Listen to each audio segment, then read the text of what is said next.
Hello student, આજે આપનો topic છે ચેપ્ટર 5નો એન્શિયન્ટ ઇન્ડિયન મેથેમેટિક્સ કે ગણિતમાં જે આપણા ઋષિમુનિઓ હતા ક્યાં કામ કરી ગયા છે. તો સૌથી પહેલાં એમના નામ યાદ કરશું આપણે.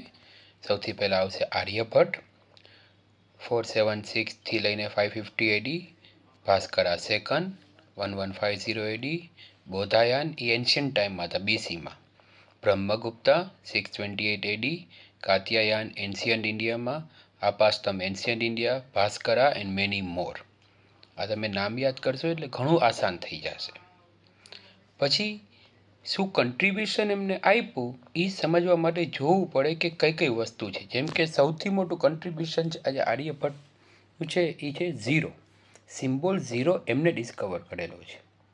પછી છે ડેસિમલ સિસ્ટમ, બેઝ 10, 0.1, 0.001 એ રીતના.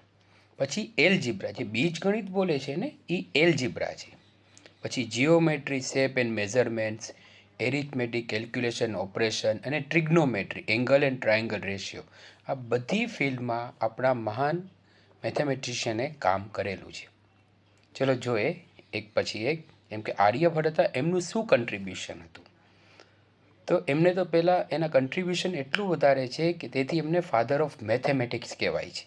તેમને શું ફાઇન્ડ આઉટ કર્યું, શું ડિસ્કવર કર્યું? ઝીરો આપણે ઓળખી ગયા. પછી વેલ્યુ ઓફ પાઈ, જે આપણે 3.14 કરીએ છીએ. પાઈ શું હોય તો કે circumference of a circle divided by diameter of a circle. પછી પ્લસ ને માઇનસની સાઇન તેઓએ આપી. ઇક્વેશન, મેથડ, સિસ્ટમ, આ બધું કેમાં છે તો એની બધી બુક્સમાં છે. આર્યભટ્ટિયમ અને દાસ ગીતિકા. અને અષ્ટંગ મેથડ, 8 સ્ટેપ ફોલો કરીને સોલ્વ કરવો કેલ્ક્યુલેશન, એ મેથડ આપણા મહાન આર્યભટ્ટે ફાઇન્ડ આઉટ કરેલી છે. તે પછી આગળ હજી આવશે ભાસ્કરા સેકન્ડ 1150 એડીમાં. તો તેઓનું મેઇન કન્ટ્રીબ્યુશન તો કે અલ્જીબ્રા. શું લખ્યું છે? લીલાવતી ગણિત, મેથેમેટિક્સ, જેને આપણે એડવાન્સ બીજ ગણિતે કહીએ છીએ. ડેસિમલ સિસ્ટમમાં કામ કરેલું છે. એસ્ટ્રોનોમિકલ કેલ્ક્યુલેશનના એક્સપર્ટ છે. અને જીઓમેટ્રિક થિયરમ અને ફોર્મ્યુલાસ તેમને ડિસ્કવર કરેલા છે. બોધાયાન, તો તેમનું નામ આવશે જીઓમેટ્રીમાં. જીઓમેટ્રી પાયોનિયર એન્ડ ફાઉન્ડર છે. એમનો મેઇન ફેમસ છે થિયરમ ઓફ બોધાયાન. જીઓમેટ્રિક પ્રિન્સિપલ્સ એવો આપ્યા છે, મેથડ્સ આપેલી છે.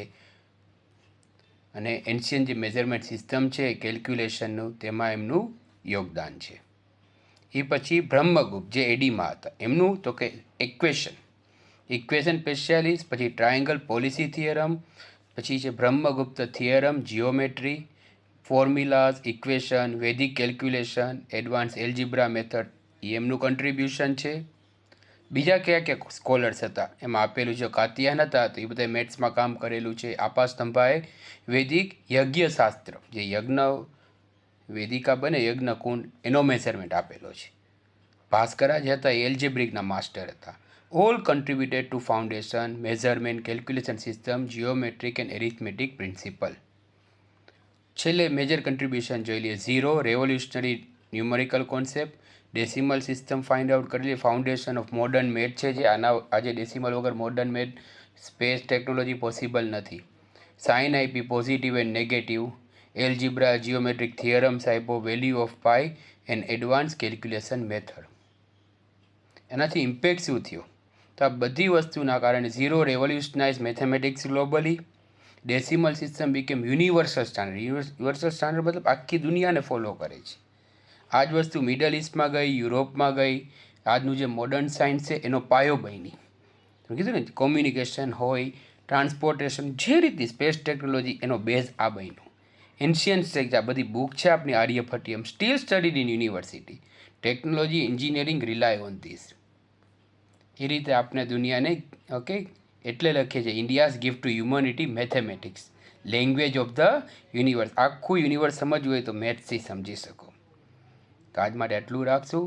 તમને કાંઈ પણ ડાઉટ હોય, કોઈ પણ કન્સર્ન હોય, you can comment. Have a nice day everyone.